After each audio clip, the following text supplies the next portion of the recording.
What is up with all of you today? We'll be looking at the pop-up parade version of Himura Kenshin. I guess I'm not particularly impressed with this release, but please stay tuned to find out more. Over here!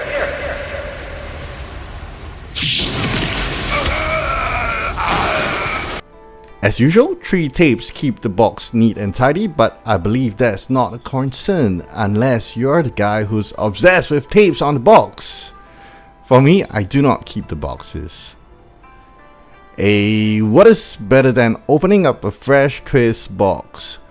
One thing, the best part of buying a toy is the extreme excitement from opening the toy itself. And without further ado, we'll look at Himura Kenshin close-up.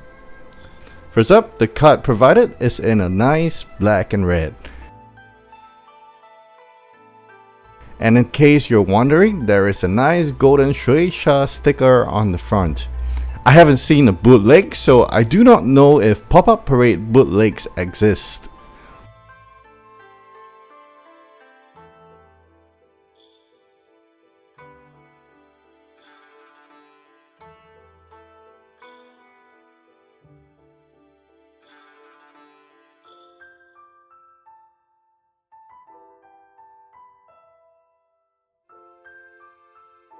The box comes in 3 items: the base, the weapon, and the figure itself.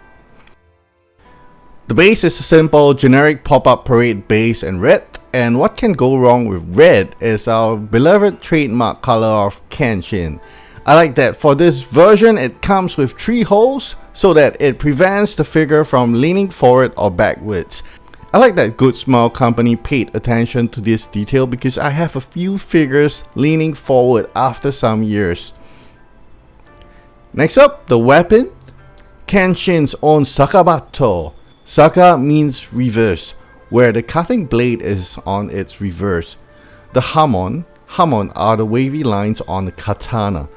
Kenshin's blade should have its hamon on its reverse side. And this is a pity because the blade is sheathed.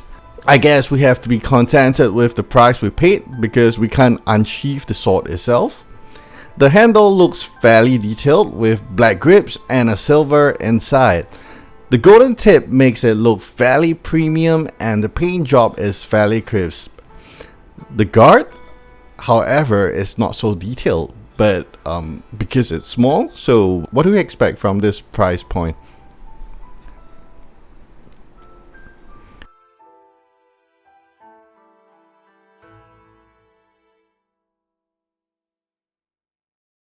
And finally, the scabbard comes in a nice maroon that makes the sword look traditional and antique. I do not know if antique is the correct word to use here. Topping it up, we have the fitting in white. The fitting is not very detailed. I wish they would have some shading to show some depth. However, overall great weapon, I'll say. Bear in mind, I have the price point in consideration, so I do not expect too much from a simple handguard. Next up, the uniform. On Kenshin, he's wearing the geta. Right, geta are Japanese traditional slippers. They actually put effort into carving lines to make it look like the slippers are made from straw. Nice dark color, also it makes it look like Kenshin has traveled between battles. So were you wondering if you can see Kenshin's sexy legs? Nah. The hakama is molded in solid. This makes the figure very solid though. Anyway, who displays their figures upside down? I'm sure that's not me. The hakama is pretty much shaded in white and grey. I think without the shading, the hakama would have looked less detailed, but because of the large surface areas surrounding the figure, I think shading is essential to bring out the details. However, I wish they could shade it in black instead. The folds on the hakama are further accentuated with dark lines and it looks pretty good.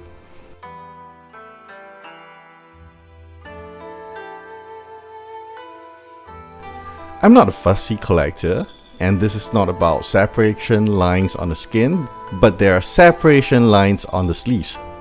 It's not quite a problem for me because I would just see it as creases on the clothes.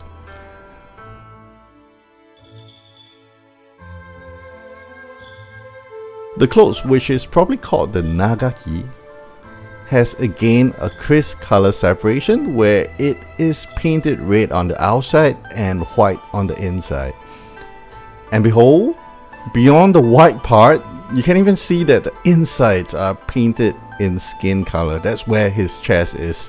So this attention is pretty astounding. The fist is nicely separated with lines to show all the four fingers. However, the right hand is kind of different. I do not know the reason, but the right hand is pretty fat. Yeah, so it is not molded nicely in my opinion. Right, the right hand, however, doesn't have lines as prominent as the left. But if we tilt the figure a little bit, the lines appear. That is kind of weird.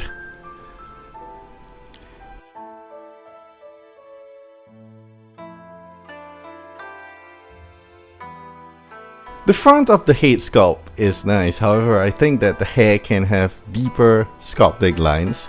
It looks like a helmet to me now, because it looks like a lump of clay.